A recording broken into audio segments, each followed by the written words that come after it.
ইংরেজরা ভারতবর্ষ ছাড়লেও সঙ্গে করে কিন্তু এই রেসিপিটা নিয়ে গেছে। এটা তারা মোটেই ছাড়তে পারেনি। কি সেটা জানতে হলে চ্যানেলটিকে সাবস্ক্রাইব করে ভিডিওটি শেষ পর্যন্ত দেখতে হবে। So hello viewers, welcome to our মশলার গন্ধ চ্যানেল। আজ আমি তোমাদের সঙ্গে শেয়ার করব ভিলেজ স্টাইল হরিয়ালি খিচুড়ি। মুঘল আমল থেকে খিচুড়ি ছিল এক রাজকীয় ভোজের অংশ। সম্রাট আকবরের দরবারে নিয়মিত খিচুড়ি পরিবেশন হতো। এমনকি ইংরেজরা ভারতবর্ষে এসে খিচুড়িকে খিদগিরি নামে নিজেদের রান্নাঘরে যুক্ত করেছিল। বাংলায় আবার বর্ষার দিনে খিচুড়ি খাওয়ার বিশেষ এক ঐতিহ্য আছে। বাইরে টুপটাপ বৃষ্টি, ঘরে খিচুড়ি, বেগুন ভাজা, ইলিশ মাছ ভাজা, উফ, যেন আলাদাই একটা আনন্দ। দিনটি ছিল শুক্রবার। সারাদিন খটখটে রোদের পর সন্ধে একটু টুপটাপ বৃষ্টি নামলো। আর বৃষ্টি নামতে না নামতেই আমার বড়মশাইয়ের ইচ্ছা হলো একটু খিচুড়ি খাবার। তাই তার কথা মতন ফ্রিজে যা যা সবজি ছিল সব নামিয়ে আমি কাটতে শুরু করলাম।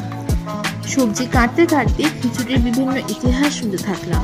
যার মুখ থেকে খিচুড়ির এত ইতিহাস শোনা, তাকে এবার ছুরিটা হ্যান্ড ওভার করে বললাম, নিজে এবার সবজিগুলো কেটে একটু ইতিহাস করো দেখি। সত্যি সত্যি সে ইতিহাস করলো বটে। সব কাকের ঠ্যাং বগের ঠ্যাং সবজিগুলোকে কাটতে শুরু করলো। আর সবজিগুলো মনে মনে বলতে থাকলো, ছেড়ে দে মা কাইন্দাবাজি।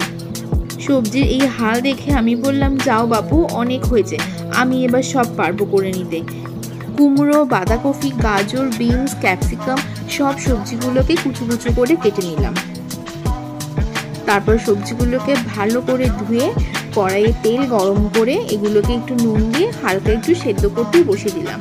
আর পাশে এখানে আমি 4 রকমের ডাল ইউজ করেছি: ছোলার ডাল, মটর ডাল, মুগের ডাল আর মসুর ডাল।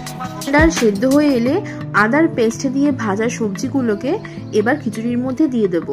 খিচুড়িতে এখানে হলুদ, লঙ্কার গুঁড়ো, জিরের গুঁড়ো আর একটা স্পেশাল ভাজা মশলা এখানে ইউজ করা হয়েছে। আমার নেক্সট ভিডিওতে সেই স্পেশাল মশলার ভিডিওটি খুব তাড়াতাড়ি আসছে। অবশ্যই স্বাদমতো নুন আর ঘি দিয়ে পরিবেশন করলাম গরম গরম বৃষ্টির দিনের হরিয়ালি খিচুড়ি।